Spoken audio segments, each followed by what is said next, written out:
Hello everyone, the Faniac is back and I have another review. I saw the very first two episodes of Disney's Just Beyond.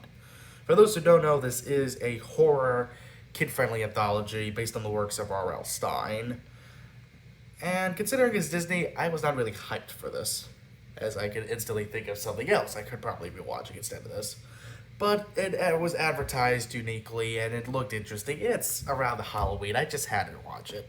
So I watched the first two episodes and my consensus is it's fine. I mean, right off the bat, I feel like this show's main problem is that it has lots of scary concepts. It just doesn't execute it in a very scary way. For example, the very first episode has, ironically enough, McKenna Gray, so instantly give props to you, Disney, for actually getting a good actor for that actress. Point being, she plays this young teenager who's misbehaving and gets sent off to this, I don't know, institution to properly behave so as to not rebel or speak out. You know, like one of those freedoms we're given, but whatever. And I'll give it credit. The acting was good, the visuals are good, and surprisingly, it did keep me invested, and it did make me wonder exactly what the heck was going on. So, despite it, again, it was very tense at times. It's like it's so afraid to fully drench into this material that it just keeps dumbing it down to the fact that, oh yeah, it's for kids. But hey, at the very least, I didn't know where it was going. And I was invested enough to see exactly where the heck it was all leading to. So I do give it credit for that. But what little credit I give to this first episode is quickly lost with the second episode. I guess now you're wondering what the heck happened with the second episode.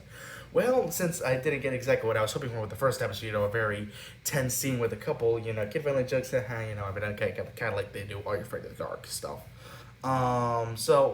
And it looked like it was going to be like a very fun take or parody of a B movie. And hey, I was fully up for that. If they were going to do the very tense, dramatic, moody route, then I was fully on board for just a nonsensical, fun, campy thrill ride.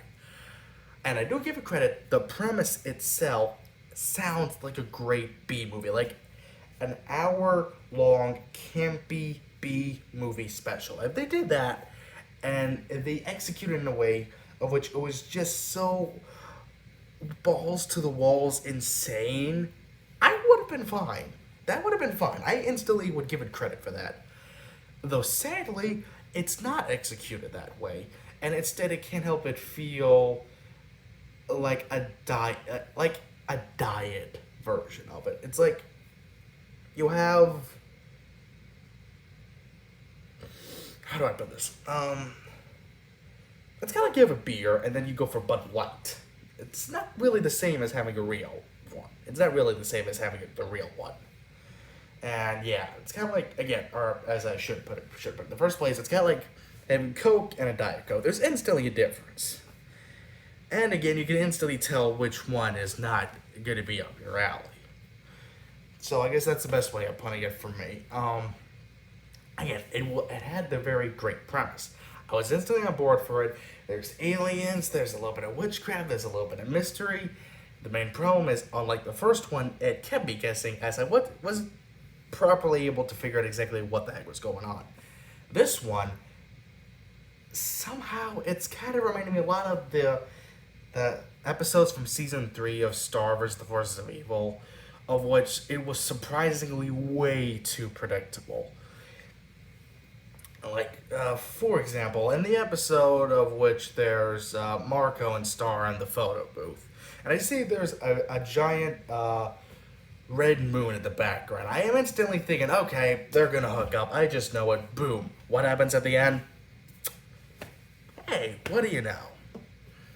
Surprisingly predictable. And it gets to the point at which I'm so annoyed. It's like predicting the future, but I don't care.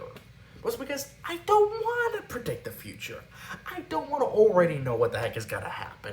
I want to be surprised. I want to know what the heck is going on. And again, what little credit I did give the first one is instantly thrown out the door here. It is predictable, and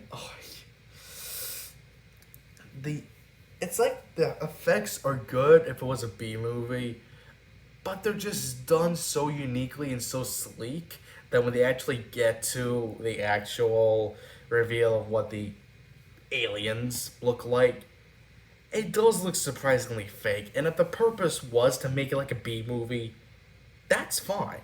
It's just the rest of the effects are so sleek and so cleanly woven in that that other effect is just so much of a standout. So yeah, that's my take. So basically, if you're looking for just a nice little thing to watch during the Halloween season, it's fine. Go watch it with your family. But if you're looking for something around the area of, let's say, Goosebumps of Are You Afraid of the Dark, this is not for you. And of course, my score. On a scale of 1 to 10 lightsabers, I give it 6.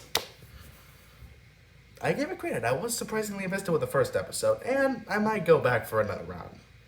Not too soon, but I will give it credit that it does get me invested and maybe want to digest it on a much more closer scale. But as for the second episode, it doesn't leave me hanging, and it instantly just. And I definitely am gonna check out the rest of the series just to see how it goes. But if I was to like recommend it, like the whole thing, judging from how the second episode went, I am very scared for where the series is going.